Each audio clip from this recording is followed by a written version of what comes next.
بسم اللہ الرحمن الرحیم۔ تفسیر ہدایت القرآن جلد 1 سورۃ البقرہ صفحہ نمبر 261۔ بسم اللہ الرحمن الرحیم۔ یسألونک عن الخمر والمیسر قل فیہما اثم کبیر ومنافع للناس واثمہما اکبر من نفعہما ویسألونک ماذا ينفقون قل العفو کذلک یبین اللہ لکم الآیات لعلکم تتفکرون فی الدنیا والآخرہ ویسألونک عن الیتامی قل اصلاح لهم خیر وإن تخالطوهم فإخوانکم واللہ یعلم المفسد من المصلح ولو شاء اللہ لأعنتکم ان اللہ عزیز حکیم۔ ولا تنکحوا المشرکات حتی یؤمنن ولأمة مؤمنة خیر من مشرکۃ ولو أعجبتکم ولا تنکحوا المشرکین حتی یؤمنوا ولعبد مؤمن خیر من مشرک ولو أعجبکم اولئک یدعون الی النار واللہ یدعو الی الجنۃ والمغفرۃ بإذنہ ویبین آیاتہ للناس لعلہم یتذکرون۔ آیات مبارکہ کا لفظی ترجمہ سماعت کیجیے۔ یسألونک عن الخمر والمیسر، لوگ آپ سے پوچھتے ہیں شراب کے بارے میں اور جوئے کے بارے میں۔ قل فیہما اثم کبیر ومنافع للناس واثمہما اکبر من نفعہما، کہو دونوں میں بڑا گناہ ہے اور فائدے ہیں لوگوں کے لیے، اور دونوں کا گناہ بڑا ہے دونوں کے فوائد سے۔ وَيَسْأَلُونَكَ مَاذَا يُنْفِقُونَ، اور لوگ آپ سے پوچھتے ہیں کیا خرچ کریں۔ قُلِ الْعَفْوَ، کہو جو اپنے خرچ سے بچے۔ كَذَلِكَ يُبَيِّنُ اللَّهُ لَكُمُ الْآيَاتِ لَعَلَّكُمْ تَتَفَكَّرُونَ، کھول کر بیان کرتے ہیں جو اپنے خرچ سے بچے، اس طرح کھول کر بیان کرتے ہیں اللہ تعالیٰ تمہارے لیے احکامات تاکہ تم سوچو دنیا میں۔ فی الدنیا والآخرہ، دنیا میں اور آخرت میں۔ ویسألونک عن الیتامی قل اصلاح لهم خیر، اور لوگ آپ سے پوچھتے ہیں یتیموں کے بارے میں، کہو سنوارنا ان کے لیے بہتر ہے۔ وَإِن تُخَالِطُوهُمْ فَإِخْوَانُكُمْ، اور اگر ملو تم ان کو پس وہ تمہارے بھائی ہیں۔ واللہ یعلم المفسد من المصلح، اور اللہ تعالیٰ جانتے ہیں بگاڑنے والے کو سنوارنے والے سے۔ ولو شاء اللہ لأعنتکم ان اللہ عزیز حکیم، اگر چاہتے اللہ تعالیٰ تو دشواری میں ڈالتے تم کو، بے شک اللہ تعالیٰ زبردست بڑی حکمت والے ہیں۔ ولا تنکحوا المشرکات حتی یؤمنن ولأمة مؤمنة خیر من مشرکۃ ولو اعجبتکم، اور نکاح مت کرو مشرک عورتوں سے یہاں تک کہ ایمان لائیں وہ، البتہ باندی مسلمان بہتر ہے مشرک عورت سے اگرچہ بھلی لگے وہ تم کو۔ ولا تنکحوا المشرکین حتی یؤمنوا، اور نکاح نہ کر دو مشرکوں سے یہاں تک کہ ایمان لائیں وہ۔ ولعبد مؤمن خیر من مشرک ولو اعجبکم، اور البتہ غلام مسلمان بہتر ہے مشرک مرد سے اگرچہ پسند آئے وہ تم کو۔ اولئک یدعون الی النار، وہ لوگ بلاتے ہیں دوزخ کی طرح۔ واللہ یدعو الی الجنۃ والمغفرۃ بإذنہ، اور اللہ تعالیٰ بلاتے ہیں جنت کی طرف اور بخشش کی طرف اپنی اجازت سے۔ ویبین آیاتہ للناس لعلہم یتذکرون، اور کھول کر بیان کرتے ہیں اپنے احکامات لوگوں کے لیے تاکہ وہ نصیحت پذیر ہوں۔ مختصر ترکیب سماعت کیجیے۔ خمر اصل میں انگور کے کچے پانی کا نام ہے، جبکہ نشہ آور ہو جائے پھر مجازاً ہر نشیلی شراب کو خمر کہہ دیتے ہیں۔ المیسر اسم و مصدر، جوا کھیلنا، ہر وہ کھیل جس میں جوے کی طرح بازی لگائی جائے۔ یسرا ضاد سین کاف، یسرن آسان ہونا، سٹے میں آسانی سے مال مل جاتا ہے اس لیے اس کو میسر کہتے ہیں۔ العفو اسم مصدر، حاجت سے زیادہ بقدر طاقت جو بن پڑے۔ عفا یعفو معاف کرنا، خالطتاً مخالطتاً دو چیزوں کو باہم ملانا۔ اعنات مشقت میں ڈالنا، العنت مشقت۔ نکاح نکاحن سے فعل نہیں، صیغہ جمع مذکر حاضر، نکاح مت کرو۔ انکاح انکاحن افعال سے فعل نہیں، صیغہ جمع مذکر حاضر، نکاح مت کر دو، عقد مت کر دو۔ بإذنہ ای بتوفیقہ تعالی،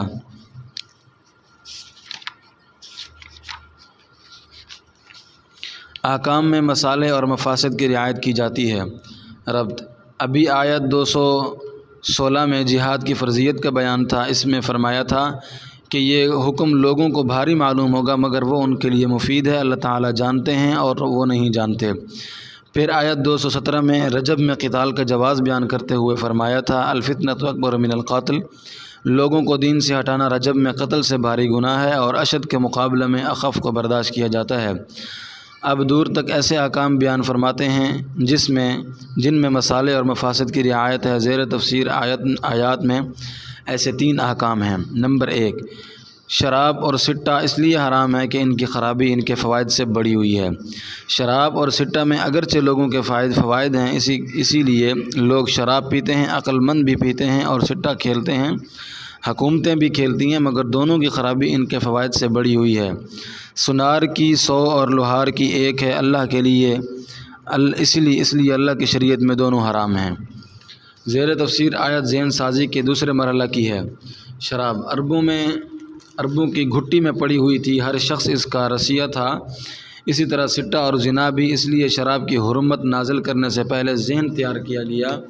پہلے سورۃ النحل کی آیت 67 میں ایک لطیف اشارہ کیا کہ موضوع امتنان میں خمر کا ذکر چھوڑ دیا، چنانچہ لوگوں نے خمر کے بارے میں سوال کیا تو زیر تفسیر آیت نازل ہوئی۔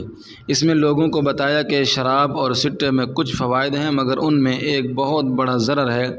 اس سے سمجھدار لوگ سمجھ گئے کہ دیر سویر دونوں کی حرمت نازل ہوگی۔ پھر سورۃ النساء کی آیت 43 نازل ہوئی اور نماز کے اوقات میں پینے کی ممانعت کر دی، اس طرح لوگ کم پینے کے عادی ہوئے۔ پھر سورۃ المائدہ کی آیت 90 اور 91 نازل ہوئیں اور دونوں کو قطعی حرام کر دیا، پس لوگ فوراً رک گئے۔ تفصیل تحفۃ اللامعی جلد 5 صفحہ 203 میں ہے۔ یسألونک عن الخمر والمیسر قل فیہما اثم کبیر ومنافع للناس واثمہما اکبر من نفعہما۔ ترجمہ، لوگ آپ سے خمر، انگوری شراب اور جوئے سٹے کے بارے میں پوچھتے ہیں، آپ بتا دیں کہ دونوں میں بڑا گناہ خرابی ہے اور لوگوں کے لیے کچھ فوائد ہیں اور دونوں کا گناہ دونوں کے فائدے سے بڑا ہوا ہے، لہٰذا اس کا لحاظ کر کے آئندہ دونوں کی حرمت نازل ہوگی۔ نمبر 2، چھوٹے چندہ میں برکت ہے۔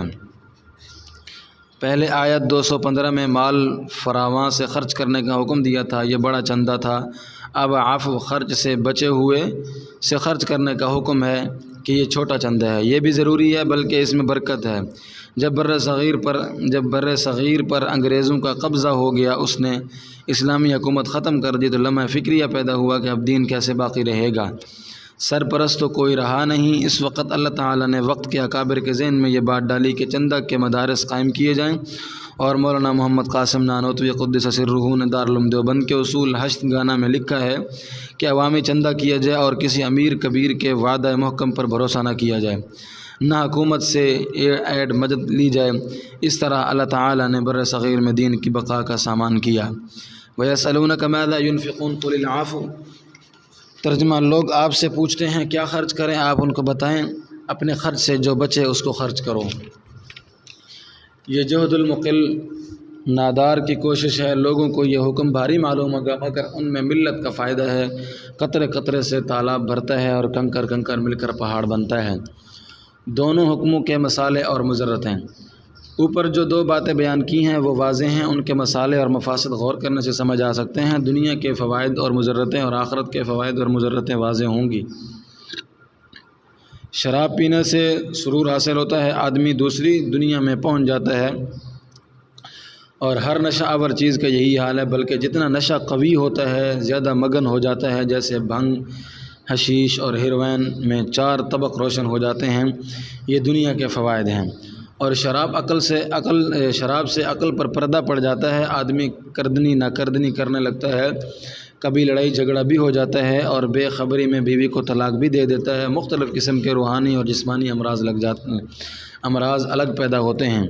یہ دنیاوی نقصانات ہیں، اور جوا کھیلنے میں اکثر پونجی ہاتھ سے جاتی ہے اور کبھی حرام مال ہاتھ آ جاتا ہے، اور سٹے بازوں میں دشمنی بھی ہو جاتی ہے، کبھی قتل کی بھی نوبت آتی ہے۔ یہ دنیاوی نقصانات ہیں اور آخرت میں کبیرہ گناہوں کا وبال بھگتنا ہوگا۔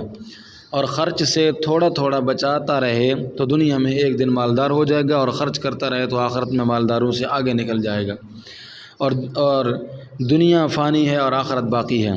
كذلك يبين الله لكم الآيات لعلكم تتفكرون في الدنيا والآخرة۔ اس طرح اللہ تعالیٰ تمہارے احکام بیان فرماتے ہیں تاکہ تم دنیا و آخرت کے منافع اور مضرتوں کو سوچو۔ اس کا تعلق دونوں باتوں سے ہے۔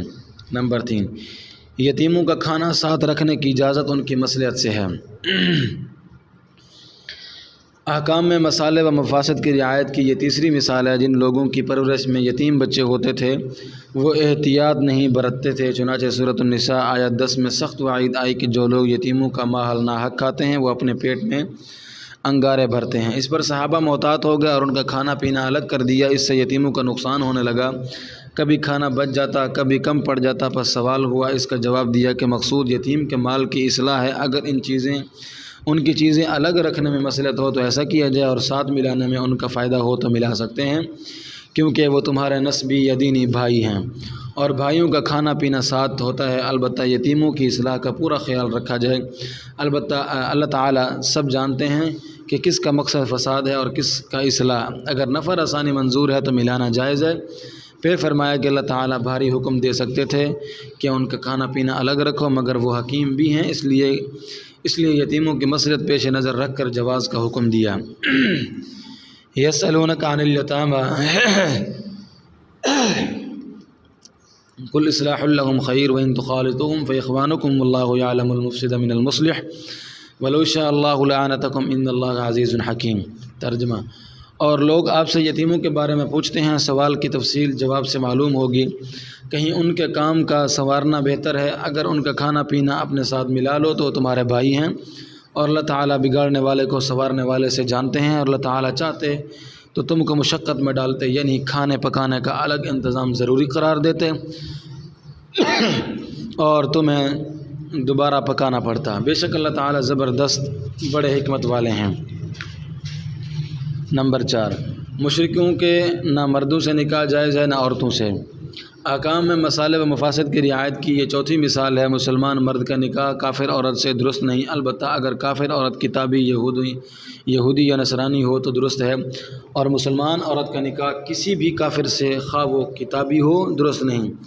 اور یہ احکام دو اصول پر مبنی ہیں۔ اول، عورت مرد کے تابع اور زیر اثر ہوتی ہے۔ دوم، اہل کتاب کا کفر، دین اسلام کا انکار مشرکین و مجوس وغیرہ کے کفر سے اخف ہے، کیونکہ یہود و نصارہ دین سماوی کے قائل ہیں اور شریعت کے اصول و کلیات سے واقف ہیں، اس لیے وہ دین اسلام سے اقرب ہیں۔ بس مسلمان مرد کا نکاح کتابیہ سے درست ہے، وہ شوہر کا اثر قبول کر کے مسلمان ہو جائے گی۔ دوسری، کافر عورتوں سے نکاح درست نہیں، ان کے ایمان کی امید کم ہے۔ اور مسلمان عورت کا نکاح کتابی مرد سے بھی درست نہیں، کیونکہ مرد کے زیر اثر ہونے کی وجہ سے اس کے دین کے بگڑنے کا اندیشہ ہے۔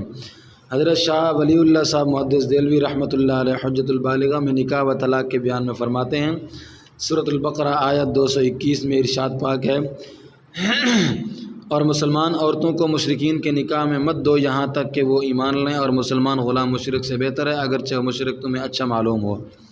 یہ لوگ دوزخ کی طرف بلاتے ہیں اور اللہ تعالیٰ اپنے حکم سے جنت اور مغفرت کی طرف بلاتے ہیں۔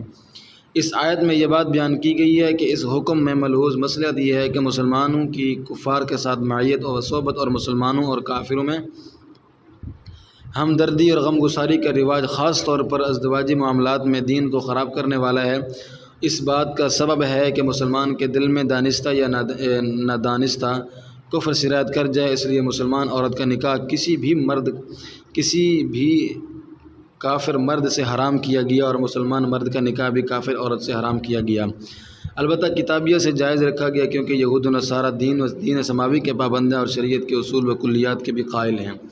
دیگر کفار میں یہ بات نہیں، اس لیے اہل کتاب کی صحبت و معیت ان کے علاوہ کی بنسبت ہلکی ہے، اور شوہر بیوی پر غالب اور حاکم ہوتا ہے، اور عورتیں شوہروں کے ہاتھوں میں محض قیدی ہوتی ہیں۔ اس لیے ایک مسلمان کتابی عورت سے نکاح کرے گا تو فساد ہلکا ہوگا۔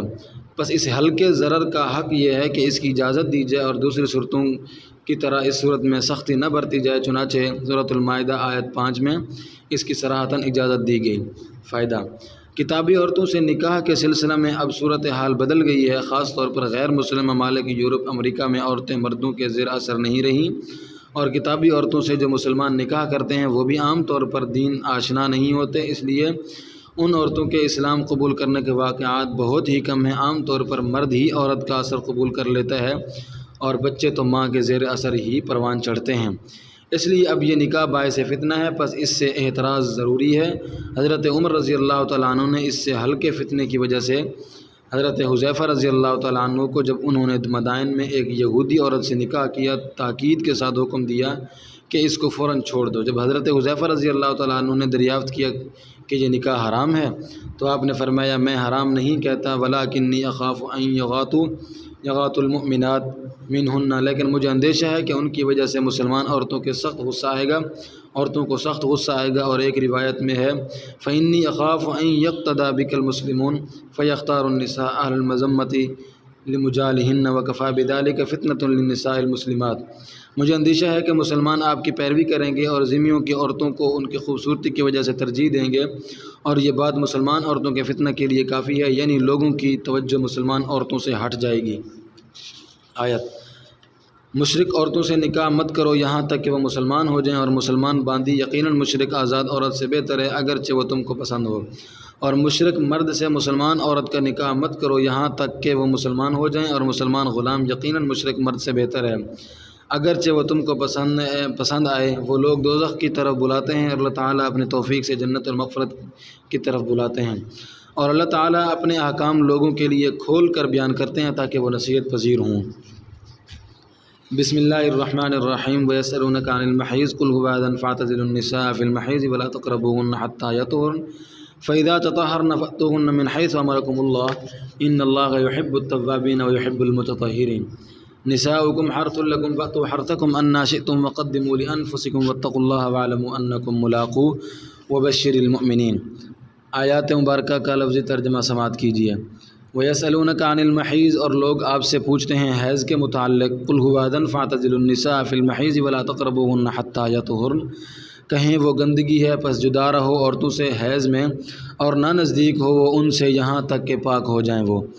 فَإِذَا تَطَهَّرْنَ فَأْتُوهُنَّ مِنْ حَيْثُ أَمَرَكُمُ اللَّهُ، پس جب وہ خوب پاک ہو جائیں تو آؤ ان کے پاس جہاں سے حکم دیا تم کو اللہ نے۔ إِنَّ اللَّهَ يُحِبُّ التَّوَّابِينَ وَيُحِبُّ الْمُتَطَهِّرِينَ، بے شک اللہ تعالیٰ محبت کرتے ہیں توبہ کرنے والوں سے اور محبت کرتے ہیں خوب پاک رہنے والوں سے۔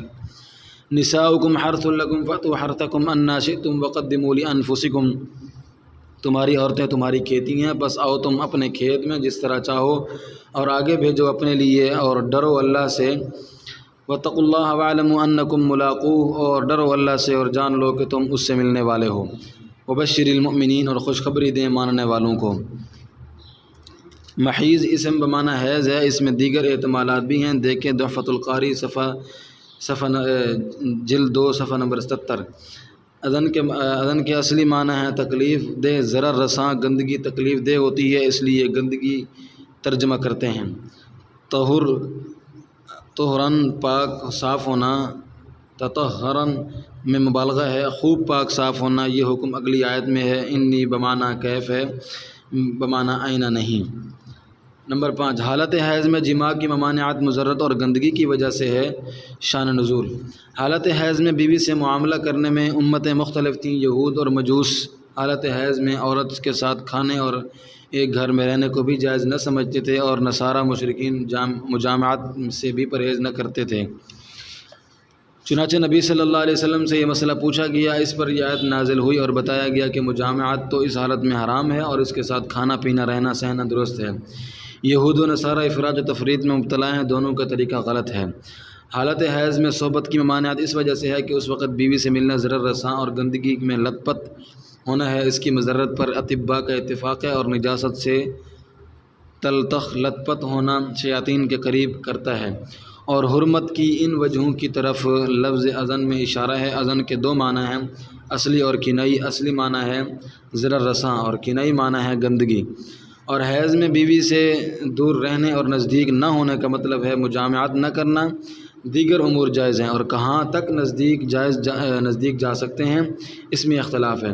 امام احمد اور امام محمد رحمہ اللہ کے نزدیک صرف فرج سے بچنا ضروری ہے، باقی بدن کو ہاتھ وغیرہ لگا سکتے ہیں، کپڑے کے اوپر سے بھی اور بغیر کپڑے کے بھی، اور جمہور کے نزدیک ناف اور گھٹنے کے درمیانی بدن سے بچنا ضروری ہے، اس حصہ کو کپڑے کی آڑ کے بغیر ہاتھ لگانا جائز نہیں، باقی بدن سے بدن لگا سکتے ہیں۔ تحفۃ القاری جلد 2 صفحہ 86۔ اور پاک ہونے کا مطلب ہے حیض کا ختم ہو جانا، اور اس کی دو صورتیں ہیں۔ نمبر ایک، مدت حیض 10 دن سے کم میں عادت پر پاک ہو تو جب تک وہ نہا نہ لے وہ صحبت جائز نہیں۔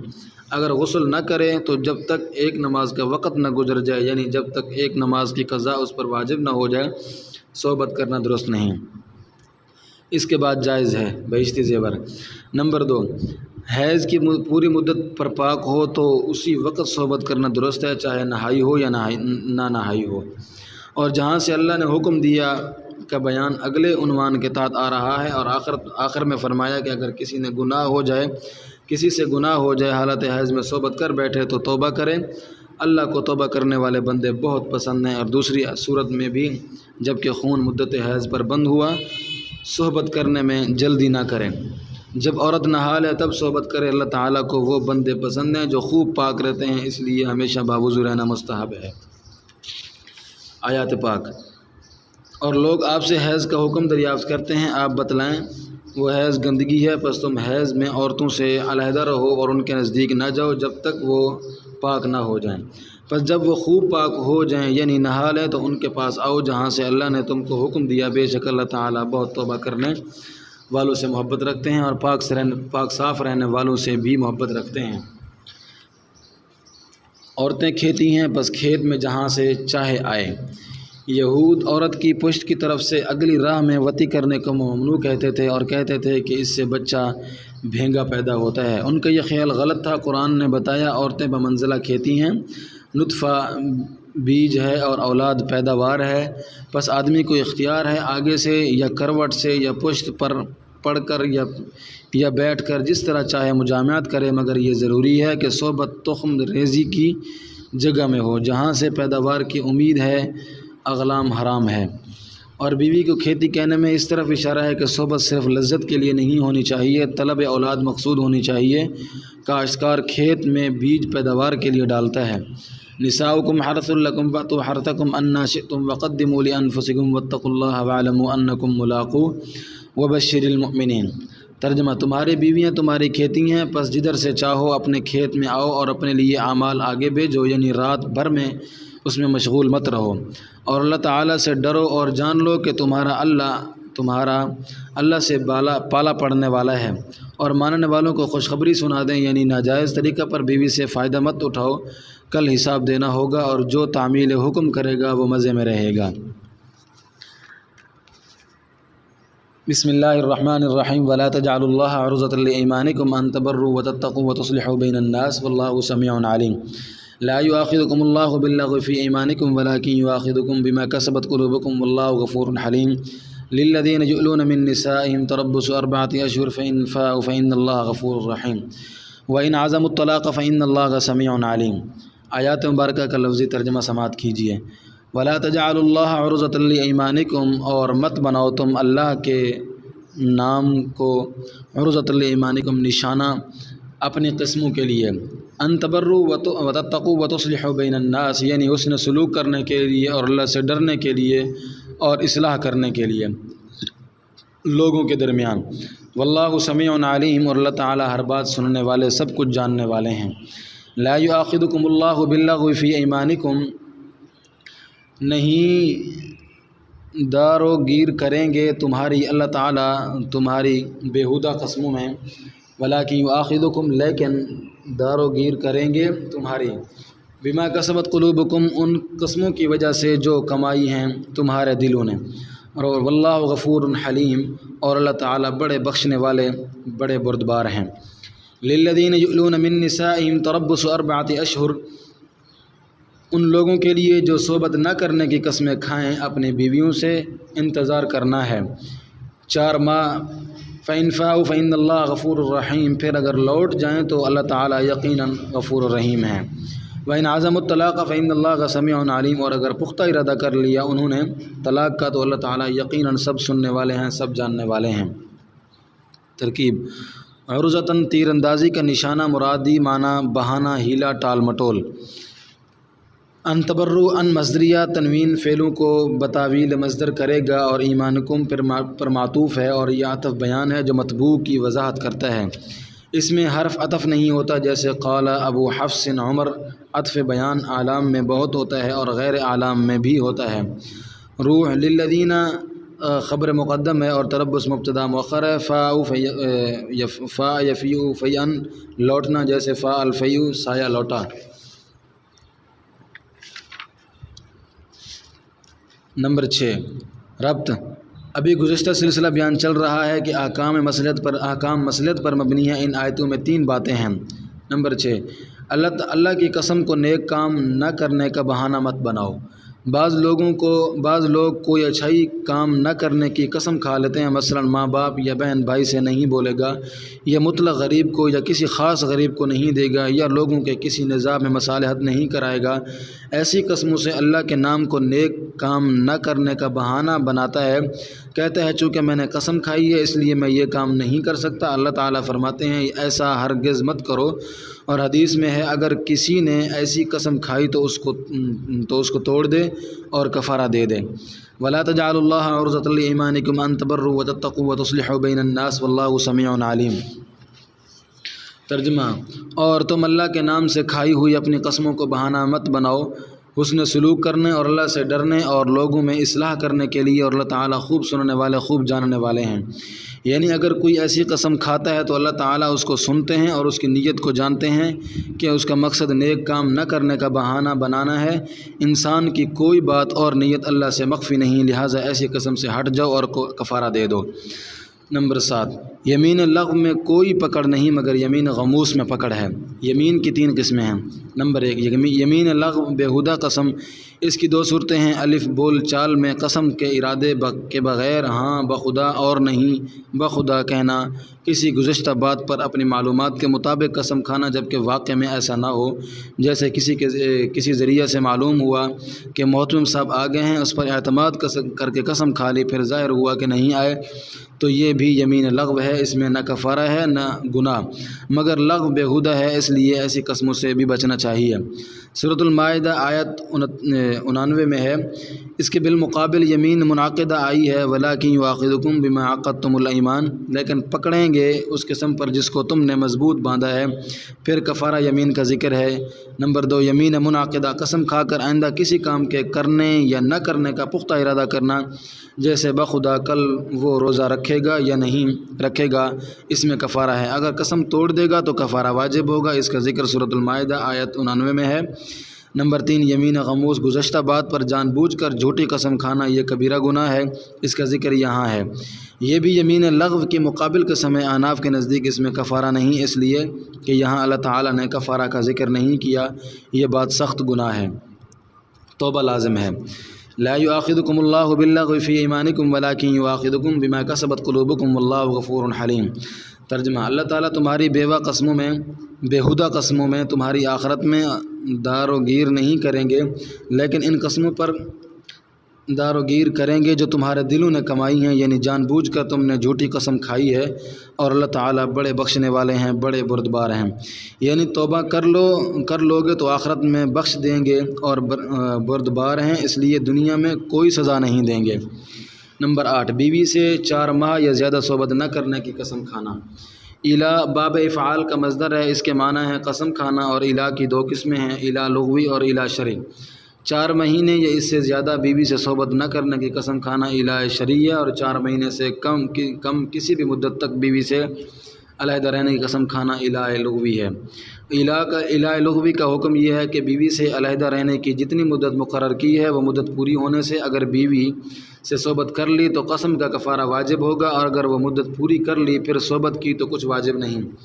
اور الا شرعی میں 4 مہینے سے پہلے قسم توڑنا اور بیوی سے صحبت کرنا ضروری ہے، اور اس صورت میں قسم کا کفارہ واجب ہوگا۔ اگر 4 مہینے تک بیوی سے علیحدہ رہا تو امام اعظم رحمہ اللہ کے نزدیک ایک طلاق بینہ خود بخود واقع ہوگی، اور ائمہ ثلاثہ کے نزدیک عورت قاضی کے پاس جائے گی، قاضی شوہر کو بلائے گا اور حکم دے گا یا تو قسم توڑ دو یعنی بیوی سے صحبت کرو اور کفارہ ادا کرو، ورنہ اپنی بیوی کو طلاق دو، یعنی ائمہ ثلاثہ کے نزدیک طلاق خود بخود واقع نہیں ہوگی بلکہ قاضی طلاق دلوائے گا۔ للذین یؤلون من نسائہم تربص 4 اشہر فإن فاؤوا فإن اللہ غفور رحیم وإن عزموا الطلاق فإن اللہ سمیع علیم۔ ترجمہ: ان لوگوں کے لیے جو اپنی بیویوں سے صحبت نہ کرنے کی قسم کھاتے ہیں 4 ماہ انتظار کرنا ہے، پھر اگر وہ بیوی کی طرف لوٹیں تو اللہ تعالیٰ بڑے بخشنے والے، بڑے رحم فرمانے والے ہیں، اور اگر انہوں نے طلاق کا پختہ ارادہ کر لیا تو اللہ تعالیٰ یقیناً سب باتیں سننے والے، سب کچھ جاننے والے ہیں۔ واللہ اعلم بالصواب۔